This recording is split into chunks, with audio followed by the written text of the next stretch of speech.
এই মেয়ে, তোমাকে না কতবার বলছি আমাকে ফোন দিতে না? আমি তোমাকে বলছি না আমার গার্লফ্রেন্ড আছে, তাও বারবার আমাকে ফোন দিতেছো। নেক্সট টাইম আমাকে ফোন দিবা না। বেয়াদব মেয়ে একটা। ফোন রাখো। স্যার, আমি কি আপনার প্রপোজাল অ্যাকসেপ্ট করেছি? না। তাহলে কেন বললেন যে আমি আপনার গার্লফ্রেন্ড? আমি কি তোমার কথা বলছি নাকি? আমার অ্যাকচুয়ালি গার্লফ্রেন্ড আছে, আমি তার কথা বলছি। গার্লফ্রেন্ড আছে? কে? ওইটা তোমার না জানলেও চলবে। ও তো শুধু আমার ওয়ালপেপার আর এখানে থাকে। গার্লফ্রেন্ড আছে আগে তো দেখি। দেখতে হবে না, ম্যাথ করো। গার্লফ্রেন্ড থাকা সত্ত্বেও আপনি আমাকে প্রপোজ করেছেন? এরকম ক্যারেক্টারলেস আপনি। ছি। আহা রিশিতা, তুমি আমাকে এতদিন এই চিনলা? মানে আমি তোমাকে প্রপোজ করতে যাবো কোন দুঃখে? তোমার মা বাবা আমাকে বলেছিল তোমাকে প্রপোজ করার জন্য।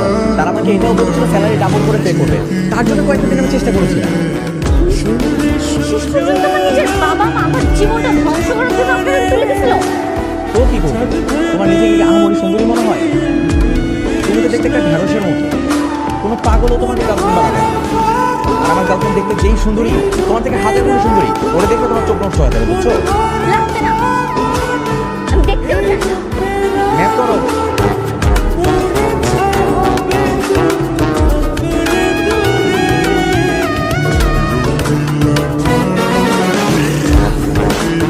ম্যাথ শেষ করো।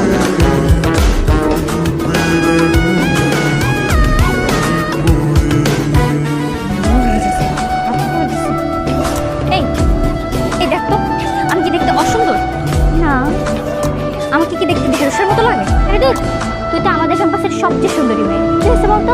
মনটা চাইতেছে ওই লোকটার চুলগুলো আমি একটা একটা করে ছিঁড়ে ফেলতে পারতাম। কার চুল ছিঁড়বি? কে আবার কি করলো? রিয়ান স্যার, যে আমাকে পড়ায়। ও ওটাকে আন্ডার এস্টিমেট করেছে? শুধু আন্ডার এস্টিমেট? আমার রিপোর্টে এমনভাবে হার্ট করছে। ওনার নাকি অদ্ভুত সুন্দর একটা গার্লফ্রেন্ড আছে, যারে দেখলে আমি জেলাসে মরে যাবো। তুই তো আর আগের মতো এখন আর সুন্দর করে সাজুগুজু করিস না। সুন্দর করে শাড়ি পরে কপালে টিপ দিয়ে চোখে কাজল দিয়ে ওনার সামনে যাবে, দেখবি তোর উপর থেকে চোখ সরাতেই পারবে না।